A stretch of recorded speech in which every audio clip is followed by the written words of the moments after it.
Okay, I mean, yeah, that's a really good point. But see, my point of the matter is, oh, hold on, we got guests. What's up, guys? This is your boy Chris June. I'm down here at WTT Radio. Got a new radio show coming out called Last Call with Chris June. I want you guys to make sure you download the app at WTTRadio.com and make sure to tune in for all of these hot topics that we're discussing. Like, hold on. Wait, no, hold on, because I wasn't finished, okay? So my point being is... I think it's just important. I always, if I'm dating somebody, I always tell them, I said, you. Do the things that you would normally do with your friends. Of course, we're going to try and have some time together as we're getting to know each other, but I want you to maintain your individualism. When we get a little bit deeper into the relationship, or like if we get engaged or something like that, I mean, then we can figure out how the friends are going to factor into our relationship. But until then, I think maintaining your friends are fine. Like, there's nothing wrong with that. Okay.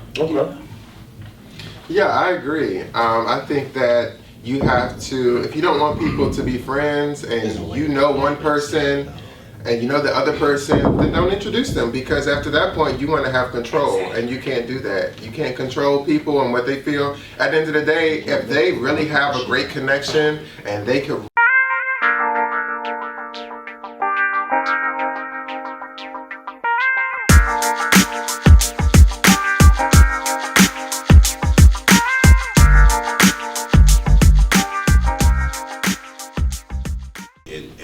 So what did it say on the other It's boy's really shirt? just...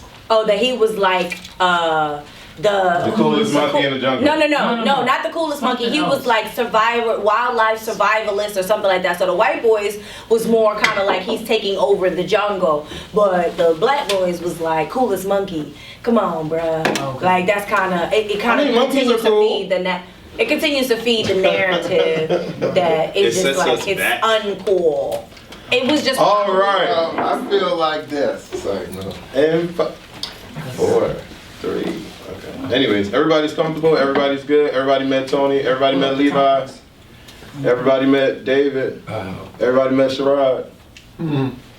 Okay, can we put these waters inside? Yeah, just take the donuts. Everybody, can y'all put because otherwise I won't bring the cups no more. So I won't bring the cups down because I'm taking too much. Put the water in the cup. Oh, we not gonna bump heads. We made up over the weekend, so we not gonna bump heads. We weren't never a problem. Oh, yeah, y'all right next to each other. I'm like, oh, it's never a problem. Don't talk about my family or expect a response. That's all I'm saying. Okay, see now that goes on good terms now. Say your name, and do you want Oprah to run for presidency? Okay, who still got a bottle of water on the desk? Cause I ain't gonna bring down these cups no more. And we still gonna have the bottles on the desk. Eat your donut. Eat your donut. Forget the guest cups. Oh, well, y'all can go upstairs and get the guest cups. All right, we're starting 5, 4, 3, 2.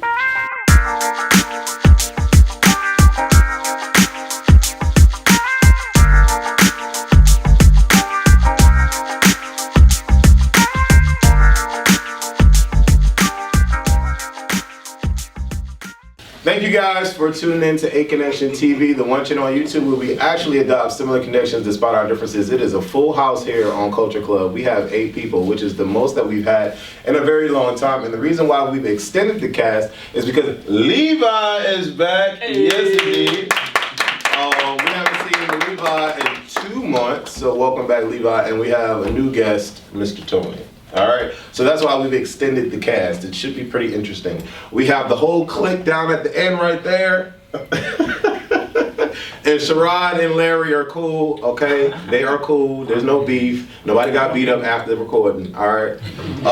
So what I need you guys to do is say your name. We're going to reintroduce ourselves from our right to your left. Say your name, and do you want Oprah Winfrey to run for president? My name is Chris. And do I want Oprah to run? I think if she wants to run, I will support her. I can't say that I just want her to run. I feel like it has to be something that she feels like she's ready to do, and you know. Okay. My name is Levi Eric. I do not want Oprah to run for president.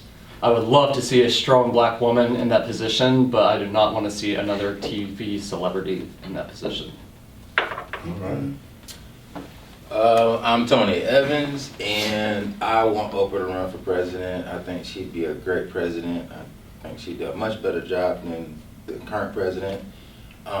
She's doing great things in Africa. I think she'd bring she'd shine a new light on Africa, because I think America does not do enough to reach out to the African continent. So I think she'd be great for the world, actually. Right. That was an accident. Okay.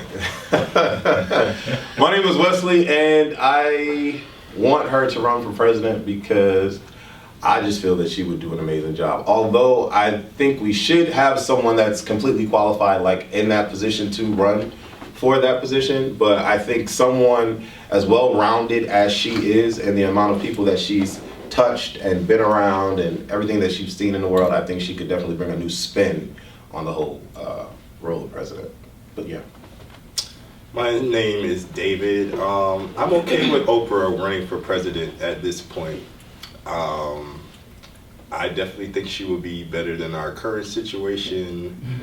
I'm very interested to see and hear how she campaigns, and yeah, she should go ahead if that's going to be her main focus. Then yes, she should go ahead and run for president. My name is Olivia, and I think I'm going to agree with Chris that should she want to run for president, then she should run for president. I mean, I would support her, and I would like everyone after we're done to tell me what they think or what they know as the actual qualifications for president, because I think that there may be some, non-understanding, because she is qualified. She's above, 33, and she's American. She's born here, so that makes you qualified. And Ronald Reagan, he was not in. The question if she was qualified?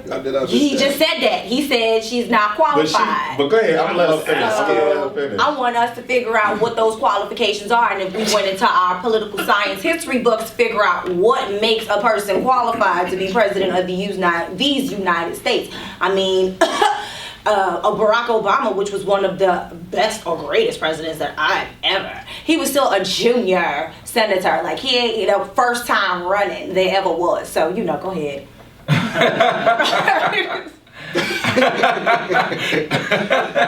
I'm Larry, and if Oprah has the convictions to run, I would definitely support her.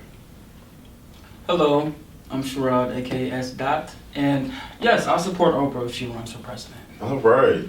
So Donald Trump is creating waves as usual. How do you currently feel about Donald Trump and his, what he said, shithole country? Why don't we have more people coming from other places instead of these shithole countries? Right. So how do you feel about Donald Trump currently, Levi? I mean, Lord. We're in bad shape. I mean, yeah. I've been meaning to touch it, but damn, that was just. It's like we think things can't get any worse, and they just keep getting worse. And I'm completely over it. I've been over it. The shithole comments. It's a little surprising to me that it got so blown up, because he's been saying shit like this the whole time. Yeah. It's just another probably racist, coming from a racist part in his heart, comment that he made off the cuff. But he's been making those the whole time, so why are we surprised at this point? I don't know. Yeah, I'm over it. We have 3 more years, and it's just insane to think about everything that could happen within those 3 years. If we as a country or as overall even survive to see the end of it. Okay. I was watching one of the CNN shows, and it was a panel of 3 white women, Anderson Cooper, and a black female, and they were basically comparing. What? I don't know her name. I didn't know her name. No, My bad. you said 3 white women and a black female.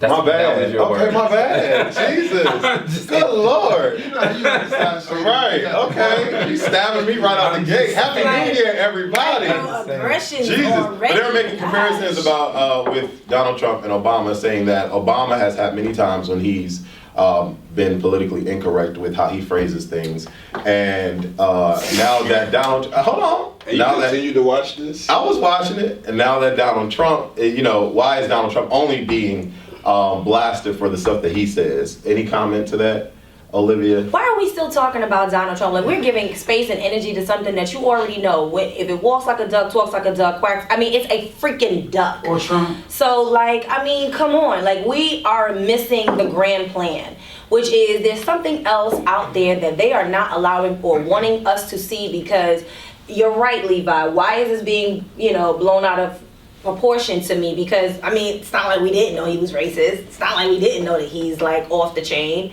So I'm trying to dig and figure out what's going on that I'm not supposed to see.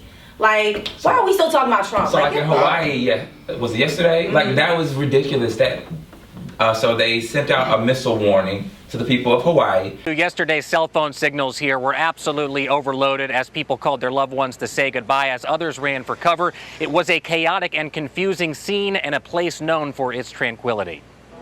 All personnel take shelter immediately. Just after 8 a.m. in Hawaii, pandemonium in paradise. Hysteria triggered by a false alarm. The terrifying message screamed across cell phones throughout the state. Ballistic missile threat inbound to Hawaii. Seek immediate shelter. This is not a drill. We've seen people starting to run. The hotel staff came and told my parents, seek shelter, you only have 12 minutes. The mistake was part of an early warning system put into place amid rising tensions between President Trump and North Korean leader Kim Jong-un. Less than 24 hours before the false alarm, we were given an exclusive tour of the room it was triggered from because of the push of a wrong button inside this bunker. If a nuclear missile is launched from North Korea, that's where you're going to find out? That's right. These are state warning officers. They'll receive a call from the Pacific Command on a secure line and make a decision to activate the statewide siren system. Where's the phone? It's right here behind us. Saturday morning, that phone never rang, and there never was a signal from the military to sound the alarm. But the alert went out anyway. It took 38 minutes for a correction to be texted out, twice the time it would take for a missile to reach Hawaii from North Korea, and more than enough time to terrify people across the state.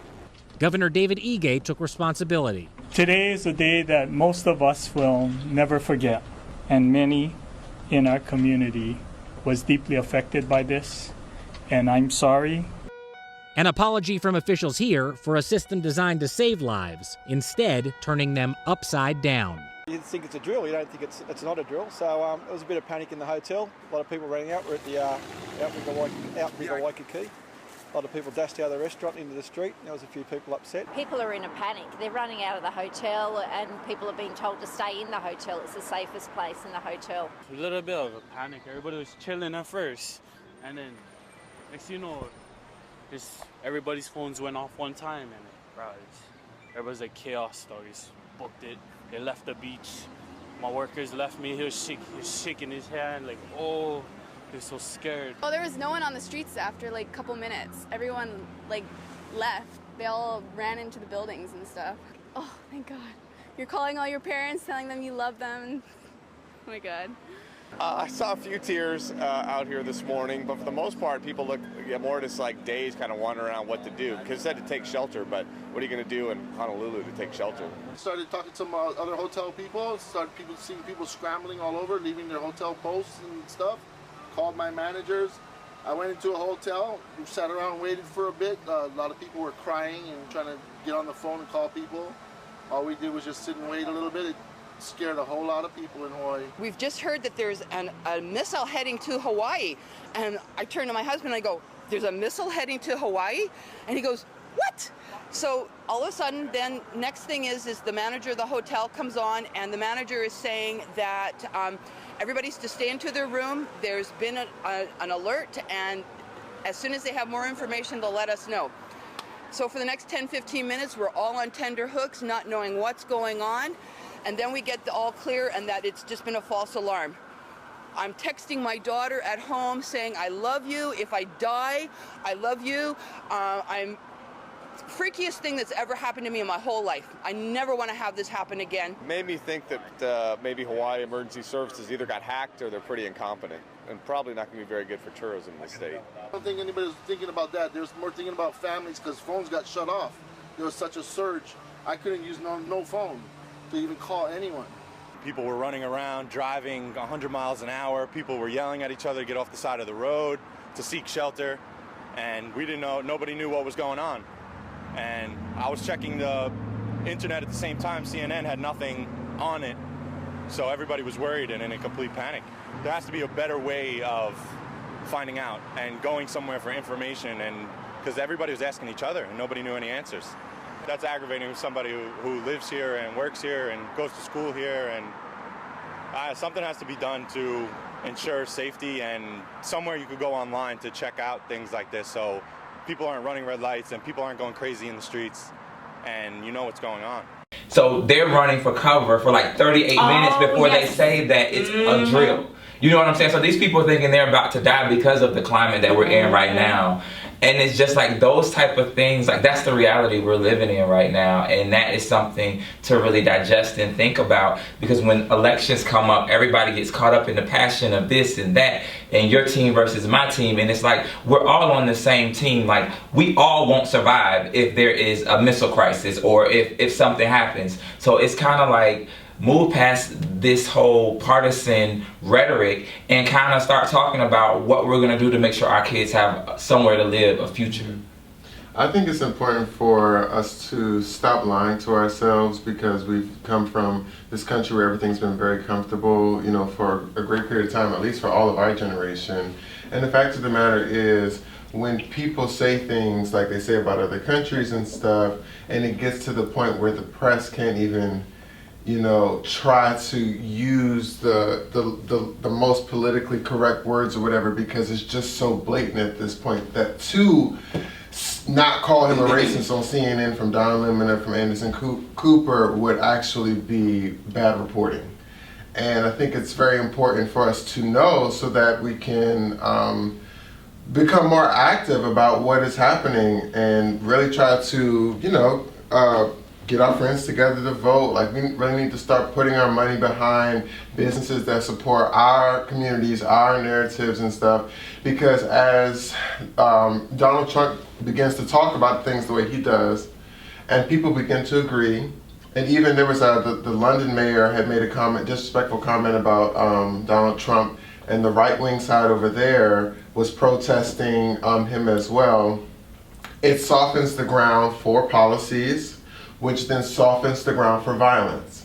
If you soften the ground for policies as far as state police officers being able to kill minorities without having any consequences, which is something that I believe a senator had proposed, then you get the police state. Then you get police officers who can just go around and just kill minorities or just, you know, harass them in any capacity. And so I think it's important to really pay attention to that bit. As scary as it sounds, I think it's more scary to not know or to lie to yourself. David, Sherrod, Tony. I mean, I basically agree with what everybody said. I agree with Chris about we need to focus on strengthening our communities, because it's obvious that, you know, we're not gonna be protected, you know, so we really gotta look out for ourselves. I agree with Olivia, where all of this hoopla and all this crazy shit is basically a distraction for whatever's really going on. So, yeah, that's how I feel. Well, you know, in the media, they've been talking about how long Donald Trump spends watching the news. And you gotta understand, you're dealing with a president that is the king of media. Like, he knows how to pull the strings. He knows how to put his narrative on the table while he does things behind the scenes that people don't know about. You know, a lot of people are unaware that he's appointing judges to lifelong, positions. They're gonna shape the laws of this country for decades. Nobody's talking about that. You know, Donald Trump has always said that the media talks too much. And I think that the media holds a responsibility as well, because just because your president said that, be outraged about it, but just as well as you're blasting that out into the world, I mean, you're kind of contributing to the chaos. And, you know, you're shining light to an ignorance that doesn't need to be even discussed. We all know he's an idiot. We all know he's unqualified, but every time you say that he's unqualified, think about a Vladimir Putin. Think about the president of North Korea. They're listening to that. They're watching what you're putting out there. So, hey guys, I want to let you know about my event happening in August. This is a quick little message to interrupt the Culture Club video. I am throwing an event in Fort Lauderdale called Be Men in Hot Lauderdale, a place and party where men can be men. It is going to be at the Grand Resort and Spa. If you follow me or have been following me, you know that I love this freaking hotel. It is off the chain. You see there that David is the face of the event. Check out the website at eventsbywest.com. There are 10 exclusive reasons why you would love this event over any other event. We have a plethora of options for passes, the VIP pass, the guest pass, and the grand VIP pass. That is the resort right there. Look at that guy. Doesn't he feel happy about receiving his massage? There are so many opportunities and great advantages to coming to this trip. It's going to be exclusive and it is a private event. So definitely you will need to get your passes in order to enjoy. Once again, check out eventsbywest.com, eventsbywest.com. There's a pool party, there's the penthouse jacuzzi party. You'll be meeting a lot of people like Cash and some other socialites that grace our timelines, and it's just going to be a fun experience. The resort is right on the beach. It's very cost effective. You guys will love it. So once again, check out eventsbywest.com. I think on both sides, the media should be a little bit more responsible. And then, of course, as voters, we need to be more responsible in who we elect into office. But pay attention to what he's doing behind the scenes. Did everybody watch the Golden Globes? I at least saw Oprah's speech. Yeah. I did. No. No? Were you moved? Were you moved? Was anybody moved by the speech? Did anybody feel like really proud? Okay, how did you feel about the I was really moved by the speech, and I think that from an artist perspective too, like, there's nothing more, what happened? I can't see him. He all in the way. I can't even go Get out of the There's nothing more beautiful than authenticity. And one thing that we can all agree with Oprah is that she has been totally upfront about her story and what has shaped her and what she's been able to overcome. And to be able to stand up there and say that it's not just about me. I want those who are watching me to take away that this is, this is a new day and this is a new moment. And to turn the page on the previous topic, we do have a lot of, I guess, the resistance. We have a lot of pushback. We have a lot of change. We have a lot of women who are going to really be, mobilizing more than they have been. A lot of different minority groups are going to really be coming forward and pushing forward. And the fact of the matter is, as it comes to how the country stands, no matter what Donald Trump does, the United States is going to continually be a place for immigrants to come. It's been that way since the 1700s, before, when they had all these other, racist policies and things of that nature. If you look at history, it'll kind of tell you more about, what will happen in the future. So I think it was important for Oprah to have that moment, because I feel like,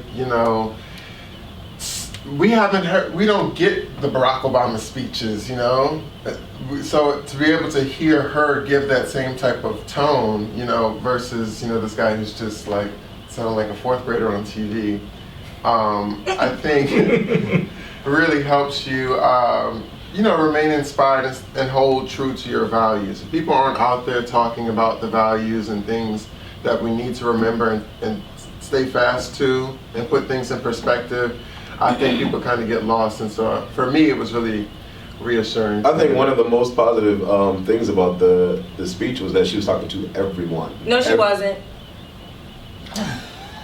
So who was she talking to? No, she wasn't. Who was she talking to? I'm sorry to bring the bearer of bad news to everybody, but she was talking to. See, Who was she Oprah, talking to? just like Obama, has an air of she knows how to get you, shade you, but not really shade you all at the same time. If you really want to know, that's why it was poignant that she brought in who she brought in. Okay, so she was talking to black women. No shade. Y'all might have thought that she was talking to all women. I knew this. It was gonna be helpful for everybody and for men and all of that, but she was really talking to us. She was talking to us. Look at who she brought up and look at how she made a story. Why can't I think now? You can't. Reese. She was talking about that story because it was important, not because Reese was a woman. It's because she was a black woman. It was because it was the audacity that a black woman could be held at gunpoint with her. She was walking home with her friend. Her friend got into, left. She had to get into a car with 6 men. And they knew what was going to happen to her. So it was not only are you a woman, but you are a black woman, so you got victimized to another level. And then the men, because they didn't want to get prosecuted, offered her husband, not even her, $100 to drop the case. So it But are you saying that nobody else can attach themselves to that story? I'm not saying no one else can attach themselves to it. I'm saying, but she wasn't talking. She wasn't talking to everybody. She was talking to black women. She was saying this is now available for other people to be able to attach themselves to this story. But let me tell you who I'm talking to.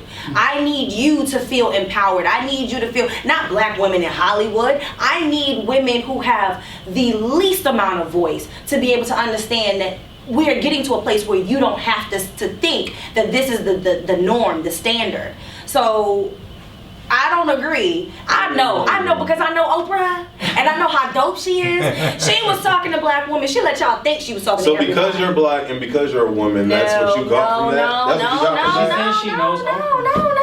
Because she called Oprah and spoke to her on the phone. Right, because she had that speech. Oprah. So I think what she's speaking to is that intersectionality. So when you look at historically, so with policy, and since we were talking about policy before, so like black women have been the least protected by policy because they have like a double minority. So where you have policies that affirmative action, where places will hire black men because of the affirmative action to work in like say factories, and then they'll hire white women to work as assistants, where black women they don't want the jobs. They won't give them the jobs to work with the men in the factories, and then they won't give them the assistant jobs, and then like they have no protection under the law because they're like, well, this company is hiring women, yeah, but white women, and then this company is hiring black people, black men. So you have no case, and that's literally a case that went up, and that's where intersectionality came from. Is like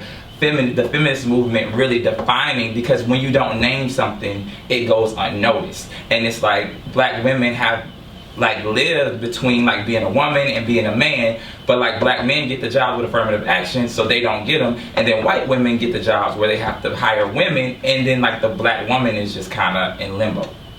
And let's be clear, black women in this whole history of things, okay? So black women, let's just talk about, just start at slavery.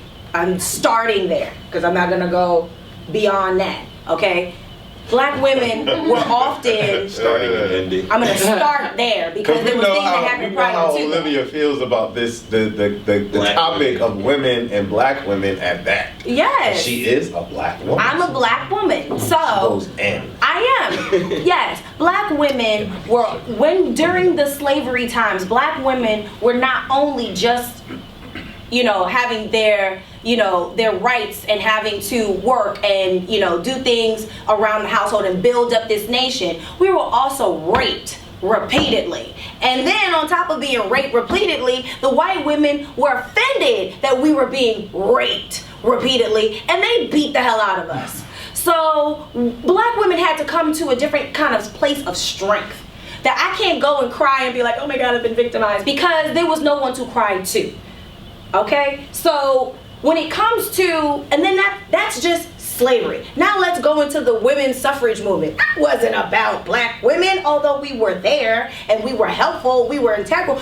That really didn't have anything to do with us. It was about white women getting things. And they were now considered to be in a more of a position of privilege. We just kind of like tried our best to get some grounding, but because we were black, we were not allowed so much. We didn't have the doors open for us as much. Yeah, Susan B. Anthony was a racist. In real life. In real life, she was. In real life. So now let's just move it to the 80s and the 90s, and now there are more often than not women who cannot speak up, who are black women who are getting victimized every day. As far as this whole Me Too campaign, do you know how many black women have been? That's why they kind of look at the white counterparts like, girl, really? Like, he's been smacking me on my ass forever. Remember that whole thing that came out with Fox with what's his name? He had the thing for black women. That's why you think it went on for so long, because he kept on victimizing black women, and he knew that black women really didn't have a place to kind of speak up. Bill O'Reilly. Thank you. Oh, okay. Bill O'Reilly. That's what was going on for such a long time. So I'm sorry. That's the reason why she brought out Reese Taylor, because she knew she was talking to us. That look, this has happened to us, and I get that double negative, and I get where you're coming from. We're trying to get us to a place where it's no longer happening, and so we're gonna need our white sisters to be able to help us and get some kind of like waking up. And we need our brothers out there. We need white men out there. We need all of these people so that everybody can wake up, so we can move forward. But I don't want you to give up. But I don't want you to give up. Because it can't be just black women. I'm not saying it was just black women, but I'm telling you, everybody has to be the solution to this problem. I'm agreeing with that, but I'm still saying that I'm not done. I'm still saying that she was talking to us. Yeah, I think it's time to be done. No, it's not time to be done. It's never a time to be done, because who was your mother? Your mother needed a voice in this conversation as well. So I'm giving a voice for every single person on this panel. I might be elaborating on your point as well, but I also may. But you're not gonna cut me off. You're not gonna mansplain for me. You can't mansplain. There's not other people up here who don't have your opinion, Olivia. They just haven't had a chance to talk yet. Okay? You would do great on the podcast. I'm telling you now. You would kill. Okay? I'm not taking that away from you. I am saying we have other people up here. So I know you're not trying to come for me when you are like the most long-winded now, Chris. Don't do that. I didn't say nothing for like 20 minutes. We're gonna move on. Because that's how you defend a long-winded moment. By calling someone else. Next time, reach out and touch. Right. And give a hug and a high five.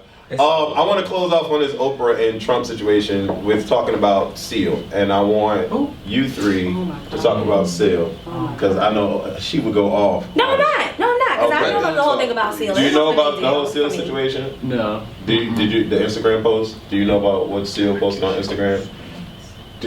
Do any of you? Yes. I do. Okay. So what I will say though is that usually when you're at a lower tax bracket, we're not in the $1 billion club like Oprah is. We don't see what Oprah has seen. We don't know what Oprah knows. We don't know what goes on behind all these billionaire closed doors. Okay, I'm sure Weinstein and Oprah were cool at one point. I'm sure they were. That picture depicted her kissing him on the cheek, so they were obviously cordial. And then the second picture below that, the way I look at it is that Seal was trying to say that Oprah is a hypocrite, and her speech was hypocritical because she's talking about women standing up and being brave and all of that, but he depicted a picture of her kind of being buddy-buddy with Harvey Weinstein.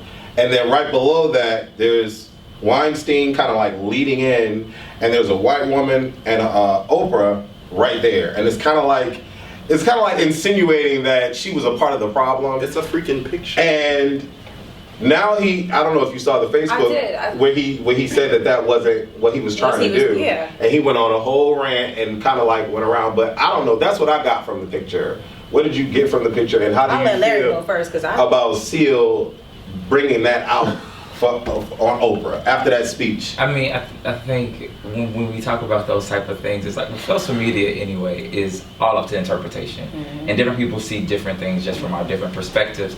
What I will say is that you can know a person, but you don't know everything about a person. Because some people read it as he was saying, well, you've been friends with him for years, so you had to know this was happening. Right. And that's not necessarily the case. You don't know. Like, I don't know what the people sitting around this table do when we leave this table. Right. Like, you know, I don't know what you do in your work. Like, I see you a few times a month. We spend hours together. But that doesn't mean like I know the ins and outs of your character. Thank you for saying that, because some of these commenters, they really think that we be like hanging out every day and we know each other's business and you know. Right. I mean, I think people create stories in their heads from what they see, and I think you have to separate what you really know from what you assume. So I'm gonna ask everybody on the panel this question: do you think that Oprah knew what Weinstein was doing? Yes or no? I don't know. I don't know. I'm gonna hope and pray and say no. I'm gonna say no, because I want to believe that even though she is in that $1 billion club, she has a pure heart. That's what I want to believe. I'm leaning towards no, but I really don't know for sure. I don't know. I mean, I don't think. If I'm a billionaire, I don't have time to worry about your life because I got my own life going on. I will hope Just so. Keeping it. That was a cute answer. That's like. I don't know. But I will say this: she didn't get to be a billionaire on her own. She has me help. Okay, definitely. So moving on to lighter things. Let's talk about Black Panther. Okay, yes, let's talk about that. Moving on to lighter Nobody things. becomes a billionaire on their own. So I mean, but why say that? Why do we have room to say that? I mean, I don't. I feel like that was like shady. I'm just saying, like you know, no, we don't know what goes on in everybody's personal life, but you know, in order to get in the Billionaires Club, in order to be a part of the Billionaires Club, fortunately, you have to participate in some things that the billionaires do. It's just like if I want to become a senator or a congressman, I have to congregate with them, and unfortunately, my views may not be all of their views, but I'm going to have to adhere to some of the things that they may be proposing just to get some of the stuff I want, you know, through. So, but will we say the same thing about Mark Zuckerberg? I didn't say what she did. Because I don't know. No, but I'm saying, but will we say that same sentiment about Mark Zuckerberg? Like, he didn't get there by himself. Will we make that same comment? Will we make that same comment about Mark Zuckerberg? He didn't get there by himself. Everybody. As long as it were to keep it. It wasn't a dig to the gender, and Oprah just because it was Oprah. It wasn't a dig to her. Well, she didn't get there by herself. Well, I don't know any billionaire who got there by themselves. I mean, Harry Weinstein didn't get there by himself. I guess what I'm saying is, you know, like, I'm not saying that she knew, but there are things that billionaires do. There are places that billionaires go. There are places that they hang out. So you're saying there's a possibility, but we're not. There's a strong possibility. So yeah, I was just saying that, you know, sometimes you have to play the game. You have to play. You have to engage in the rules of the game to get what you want. And when you get what you want and when you get what you need, then you create your own rules. You create your own game. I mean, if she did know, hey, it is what it is. But look at what she's doing now. She's doing very important things all across the world, and that's what I commend her for. So. I just say that the timing of it seems as though it was a bit of shade, and just the timing. Well, I just don't want people to think that she didn't get any help, obviously, from some white men. She didn't get any help from maybe some white women. Some white people helped her. But to isolate and say, well, she didn't get any help from white men, or she didn't get any help. Would we say that same sentiment if it were Mark Zuckerberg? Like, oh, well, he got help from white men. I mean, the topic is Oprah, so we're commenting. He's commenting on the topic. So right. Well, why wouldn't we say that though? I mean, because that's not part of our socialization vernacular. Like, we're not going to say, oh, Mark Zuckerberg got there by him. We would say he's self-made. We would not say, oh yeah, a whole bunch of white men helped him. I mean, I would say that, for instance, there was no Oprah before Oprah, okay? And she got to where she is because she did not think about there's no black TV host, there's no black this or that female billionaire. So I'm just gonna focus on being the best person I can be. And she didn't beholden herself to being a black woman. She stuck to her values. Yes, she did draw on the Maya Angelou's and the black women of historical context to be able to identify, because we all do that. We start with what we know to begin to figure that out to get to the next level. So I think to his point, if you aren't just beholden to your demographic, then you can make decisions that are just going to be based on people who identify with the same values that you have. And I think that's something that is profound about Oprah, is she can get up there and she can tell her story, but a white person or an Asian person or a Hispanic person can still feel convicted and take away from those same ideals that we all have. All right, that was a great close off. Black Panther outsells any MCU movie in pre-sale tickets. Are we excited? Are we not excited? Are we shocked? What's going on? How are we feeling? Don't be quiet now, Olivia. You've been talking about Black Panther. Well, I'm excited, even though I'm. You ain't got no tickets. Shut up, sit down. You don't even know what the movie is about. You don't even know what the movie is Did I about. do all that? Stop.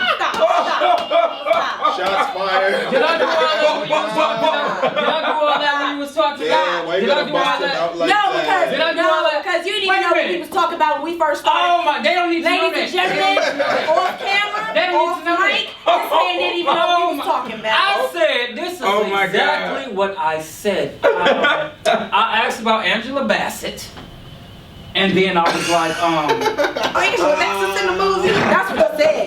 So I'm gonna ask you this question. Did I say was a radar? Why is Black Panther as a movie important to you? Starting with you. Why is it important to me? Yeah. Got no tickets. We're gonna go right down. We're gonna go right down. Talk to the camera. Why is Black Panther important to you? I think Black Panther is important to me, because we've never. First of all, I can't believe it's the first black superhero movie. Bet you didn't think I knew that. And I said that like 50 times. Right. You should know that. Right. It's on me. Go ahead. It's on me. And I think it's important because, how society is today, we just need a little, you know what I'm saying? We need, next. Yeah. Larry. But I'm going to see the movie. I'm going to see the movie at Phipps when it come out. In really bad seats because you waited so long. Because I really didn't know the time.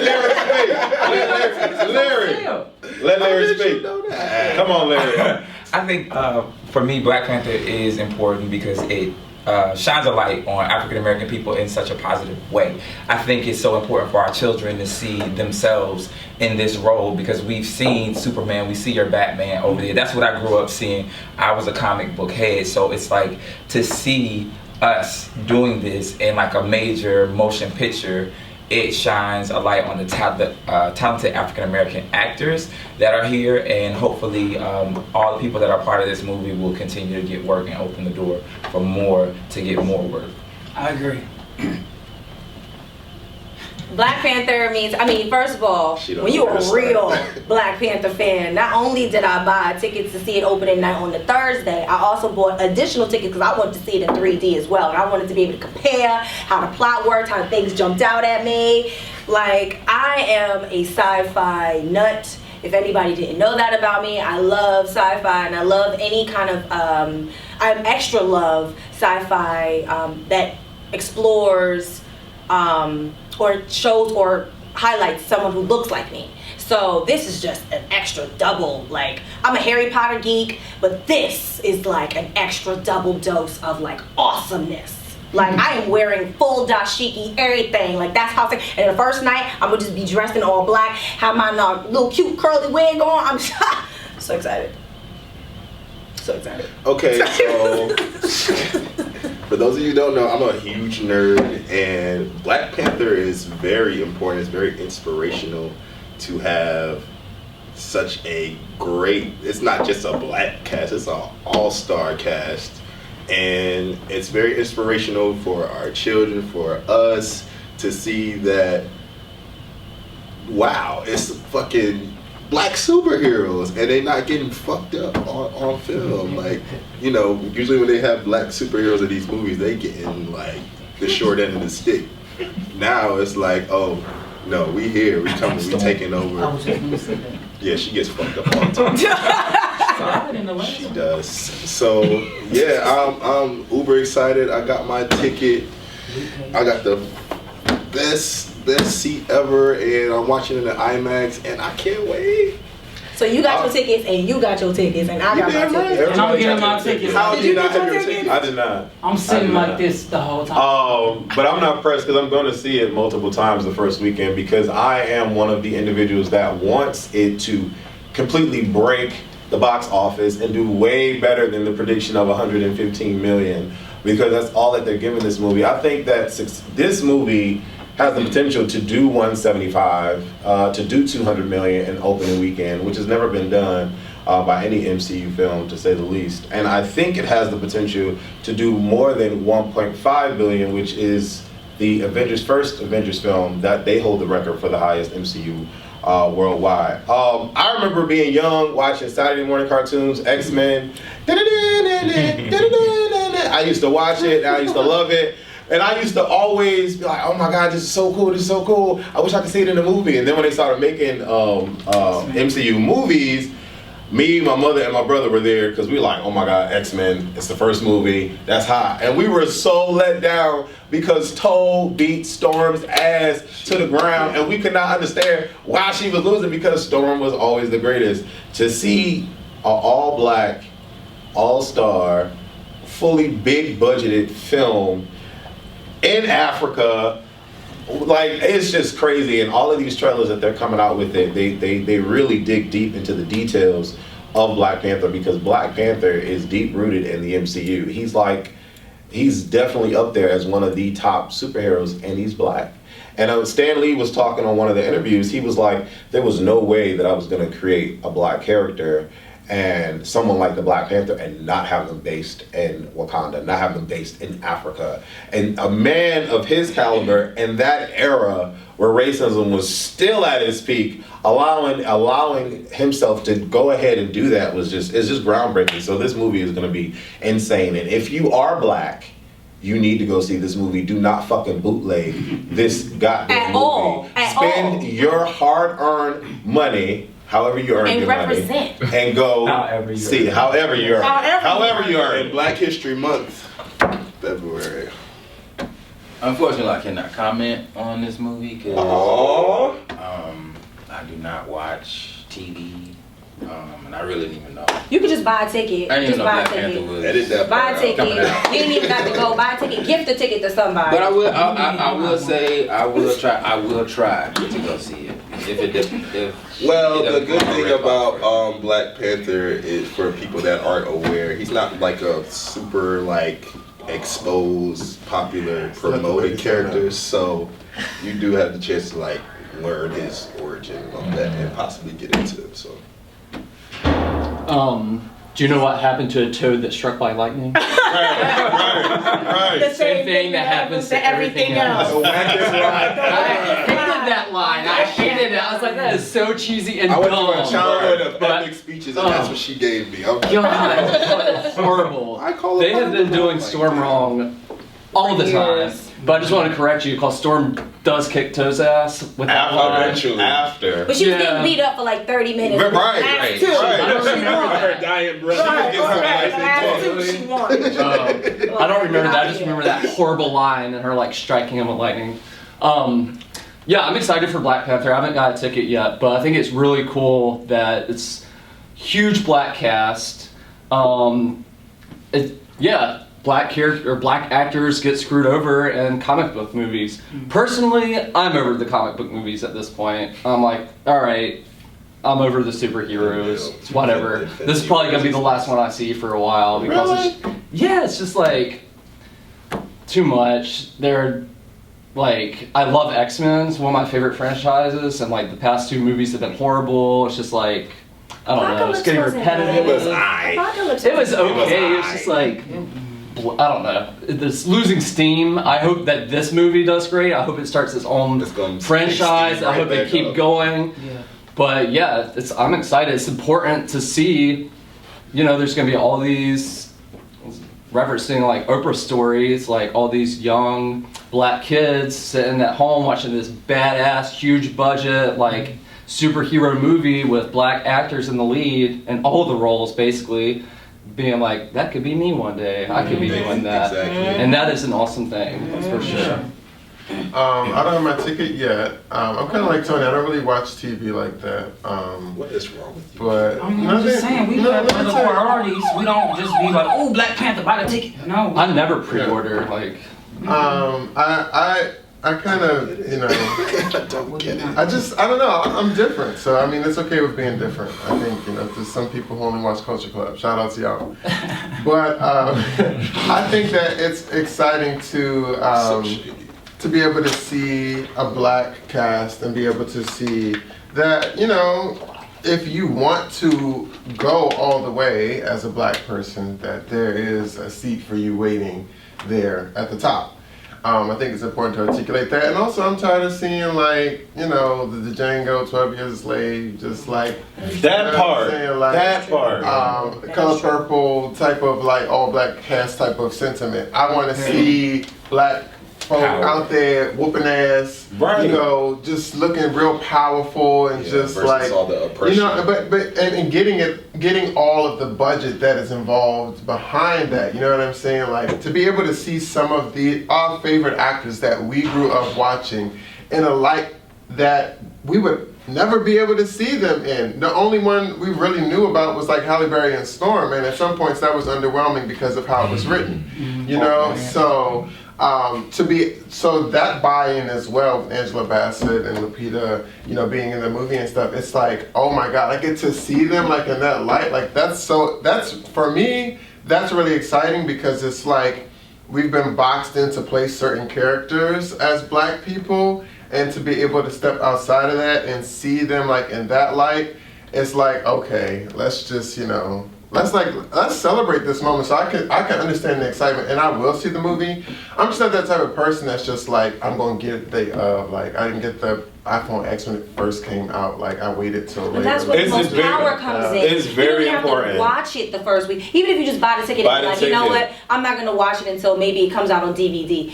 The power in how these actors and other actors like yourselves can get to these places by that opening weekend. That is what solidifies, okay, this is a success now. Because even though it could, in a grand scheme of things, make more than the rest of them, if it doesn't make well on the opening weekend, it kind of... You're right. We have to get 175. So listen. I'm going to buy my ticket when I leave here, okay? Because it's a very good point. Yeah, I am too. 175 million. Well, aren't these movies coming into fruition because black actors are putting their money together too? I don't know about this. Because that's when I was listening to the news, and it was just talking about how black actors are all coming together and they're putting their money in together to produce these movies and get them into the. Not the MCU has bank right now. Yeah, the MCU is that. Not necessarily them per se, but like Gabrielle Union and Idris Elba put their money together to do a movie that did really well in the box office with their money, showing that if we put these movies out, it's possible. Mm-hmm. So then the big budget people kind of was like, oh, well, if they made this money, well, let's, as usual, let's not let them get all the money. Let's go ahead and get some of this black money too. Can I ask a question? Because I think we touched on it earlier, and it's something to me that's just insane, and I don't think we spent nearly enough time on it. But the Hawaii text, my question would be, because we were talking about things that happen behind the scenes that we're not really sure about. So supposedly this emergency text that was sent out was it yesterday? Yeah, sent out yesterday, saying there's a missile inbound, seek immediate shelter, was sent in between work shifts. This was the original the excuse that they gave, and it was a misclick of a button. So you're telling me that one button sent out a text to the entire state of people saying that a missile was inbound and to seek immediate shelter. Like one misclick did that. I found that so incredibly hard to believe. And it's crazy because I saw my friend just moved to Hawaii like a year ago, and I saw on Facebook he had taken a screenshot of the notification that popped up on his phone. So when I first saw it, I was like, holy shit, missile inbound to Hawaii.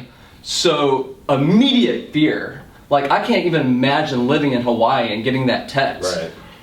That is an insanely powerful fear-mongering tool to be able to instantly tell everyone via their cell phone that a missile is inbound, then take a whole 30-some minutes to retract it and be like, oh, like how can you click one button, send that text, everyone get that text, and then it takes 30 minutes to send the correction?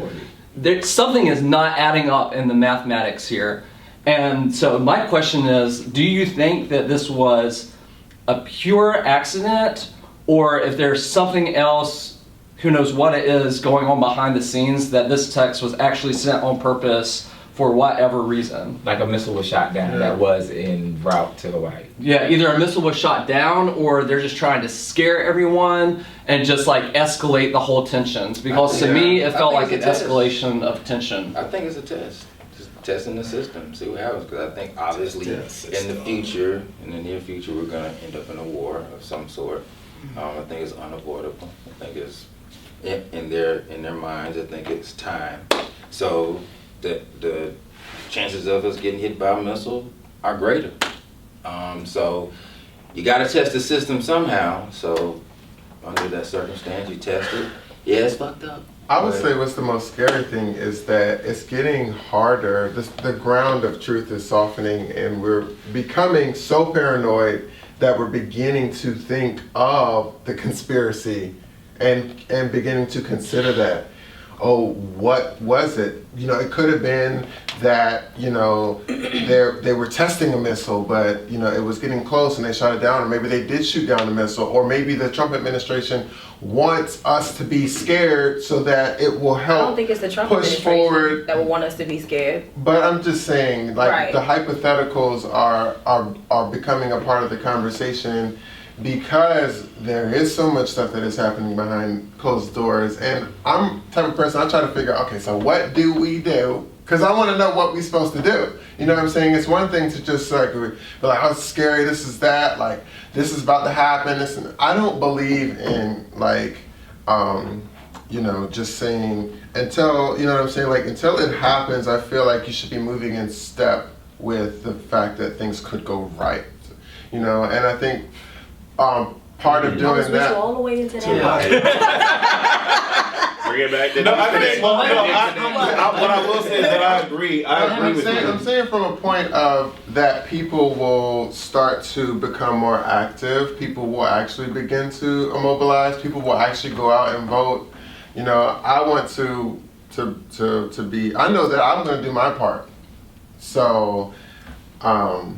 Everyone's really quiet, but it's so easy to distract people now. Like, I think social media and all these other things, it's like you can blame the news, but I think social media is more of the culprit of like our short attention spans. It's like traumatic things can happen, and in a news cycle it just goes away. It's like we have been so desensitized because we're constantly inundated with all of these images and everything else that it's hard to decipher fact from fiction, like you're saying, like the truth and everything else, and then historically about the misrepresentation of a lot of things. I mean, even when you think about Amelia Earhart, like everybody's like, oh, her plane just crashed and no, her plane was shot down. Like they have pictures of her in Japan, like her and her co-pilot were shot down because they went into the wrong territory. It just wasn't useful at that time to let the United States, like, people know that she was shot down because she was like the sweetheart, so it was easier to say she just disappeared when, you know, it was known that she was like killed. It was known for a while. Yeah. I feel like I wish that there was like social media education before kind of this moment and stuff, because I feel like it should be a part of the curriculum. just as much as the Industrial Revolution, Agricultural Revolution, you have Social Media Revolution. And I think that people, they don't want to acknowledge it, but it's going to be an integral part of our society.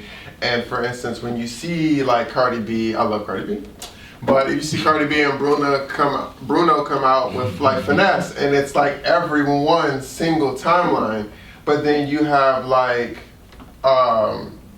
Anderson Cooper talking about Haiti, and it doesn't really get, you know, the same traction, or we don't get really important information in the same capacity that we get like viral videos. And I don't know, it depends on whose timeline you're on, because I was getting tired of it, seeing Don Lemon and Anderson Cooper in my timeline and I think it's for Instagram, there's a conspiracy, because whatever it is that I like or I've liked the most will come up in my timeline. That's how it works. So I will see a lot of like political stuff. I will see a lot of political stuff and things like that. So I actually have the opposite. I've seen Cardi B's like once or twice, but that's the thing. That wasn't my. But that's the thing though. It can't all be person by person based. And I get your point, but we need everyone. People who are liking stuff that puts different media in front of their face. We need those people too. And so to that point, I'm saying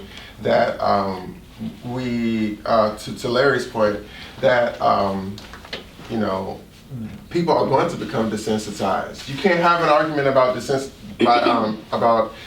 people being desensitized if you negate it, or with the fact that, well, what are we going to do about algorithms? Like, algorithms. I think, but to just get over this. Corny. You're so corny. No, but to get over just to end the topic, the thing is that what's interesting about that is, unfortunately, but what you're saying, I feel like then it makes us very almost like zombie-ish. Like, I should not be force-fed information. I feel as though it's nice to get it, and it is my responsibility, which is why I ensure that I watch the news. No shade, CNN's not the news. They are opinion based. They are going to give me their opinion. It's going to be a particular slant. You know, BBC is a little bit better at doing no slant and just reporting news and not having any opinion by itself. But it is our responsibility to become well informed by going out and doing the work, because, you know, leaving it to someone else, it almost takes accountability and responsibility away from you. By leaving it to someone else is to give you the information. You see what I'm saying? I see what you're saying, but to say I don't want to be force-fed information is kind of like undermining the pinnacle of education. I think that when you have to take classes and you have to see the other side of the argument and you have to read that in order to pass the class, it is something that Obama talks about as far as not following everyone who supports your view. And people, from a perspective and just from a comfortability standpoint, they don't want to be challenged in their thought. They don't want to have to be forced to consider the other side. And I think it's important to be forced to see the other side so that you can actually draw on those conclusions and not always speak from your premise, which some of us have been frustrated on just this platform alone. When someone presents something new to the argument, no one digresses back to a point that was like, wow, you know what? I am going to buy my tickets for Black Panther this weekend. Yeah, and only 2 people answered the question that I asked, and now we're talking about something completely different. Oh, well. So, I didn't perfect point. I was waiting to talk about it.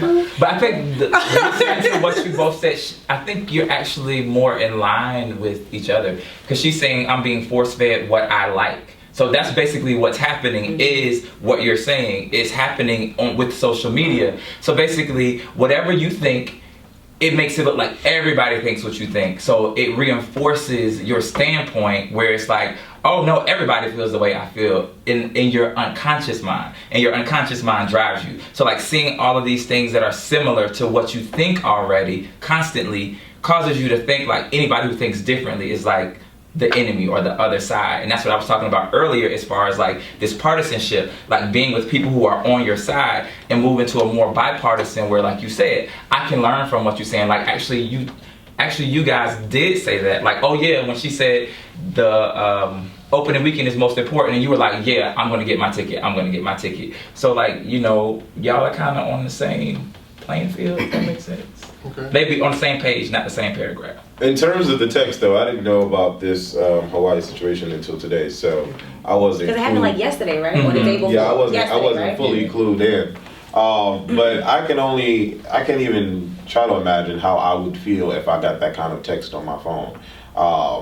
And I don't know how serious I would probably take it, because I don't know about y'all, but I do get the random, this child was just kidnapped in such and such van, license plate, blah, blah, blah. And and then I'll look at it and be like, okay.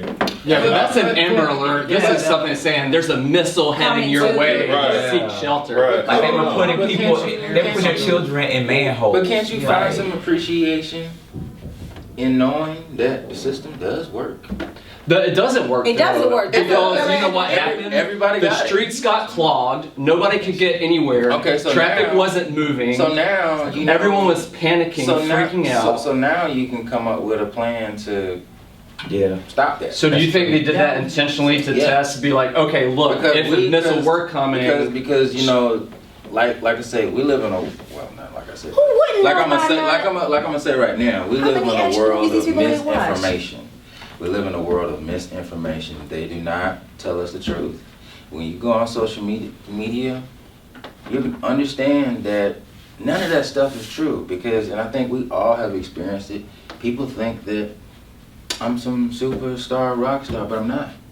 So social media, when you log on, you should already know that everything coming through there is it's crap. Do y'all remember how it was back in the day, like when you had like your Facebook and your MySpace, and then you had like the news and important information that just kind of just stuck out? Nowadays, everything's just blended into one. So it's like it's up to you to But sift honestly, through the ownership what- is with the person that's looking at the social media, whatever they're looking at. That's you have to take ownership in what you give two fucks about, because at the end of the day, that's why I said you have to sort right. through. All that information is out there, and it's like no matter what, if that algorithm tailors that you like to look at porn, or if that algorithm tailors that you like to look at hot body boys or hot body girls on Instagram, then that's all you're gonna get. So unfortunately, it personalizes things, and I think that's one of the things for us. We like things to be personal. We like to put our stamp on it. Everybody shouts out their zodiac sign, so that's a lot of personal emphasis. Like we like to do that, and so it happens. We have to and I'm speaking for myself. We have to stay clued in to what's really happening, and I do think that was just a test drill, honestly. If it was a test drill, that was a very bad test drill. It's a good test drill. No, it's not, it's a great because test drill. that means you haven't seen not one action movie, because never do they make the people panic to get them into the roles, because then you're not going to get anywhere. So that is a bad test. You know why it's a great test? Why? Help me out. Let me get there. Because if that, we got 2 minutes left. 2 minutes. If that never happened, you wouldn't even know the system worked. You wouldn't even know that people. So at the fault. And you can see what you've done wrong, because the day that the missile comes, you want to do everything right. You want to make sure you do everything right. I think it's a great test. So I agree with Tony, because what really goodness can come out of it? Let me tell you. I'm gonna tell you. Tell me. So what he's saying, what goodness?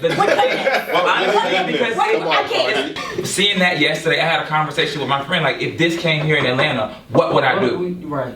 And that makes people plan. Like you said, it prepares you. It's not the greatest thing to have to do, especially looking at them putting their kids in manholes. But at that, it makes me think, like, if I'm here, what would I do right now? Okay, then I'm gonna ask you this question. But you still don't know the answer to the question. Then, if you want to test the system, what do you think they should have done, or what do you think they could have done? I don't think they should have tested. I don't think they should have tested the system. Okay, because what this is reminding me of is like the Cold War kind of environment, where you're getting everyone very patriotic and up in arms and like, do you see the Russians? Do you know? Are you a commie? Are you a commie? Are you? And it was really a hard time But that in might our have been, society. that might have been their only option. We don't know. That might have been the only. I don't. Then we need to worry about this feel like administration. They really got to get the fuck up out of here. So what I want you guys to do is comment below. Comment below on everything that we talked about. Are you excited about Black Panther? What do you think that we should do? If you're in the city right now. Do y'all have an evacuation plan for a missile? Do y'all have a plan for a missile, period? Leave all your comments below. Thank you guys for watching Culture Club. Deuces.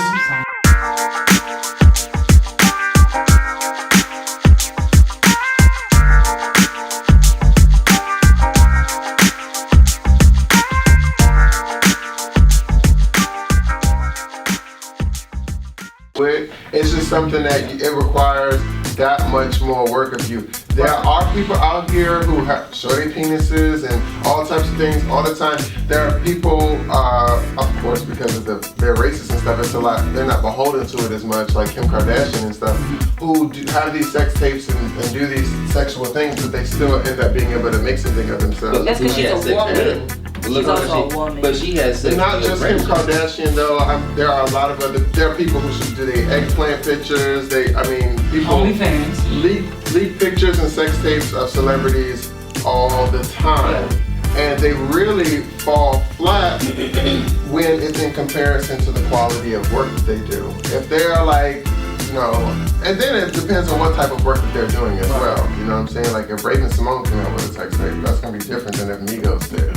Right. So I think it's, you don't want. I know, and I get it too. It's the same sentiment where I'm like, I don't want to have to deal with being gay and being black all the time. Sometimes I get tired of it. Like, God dang, why does it always have to be?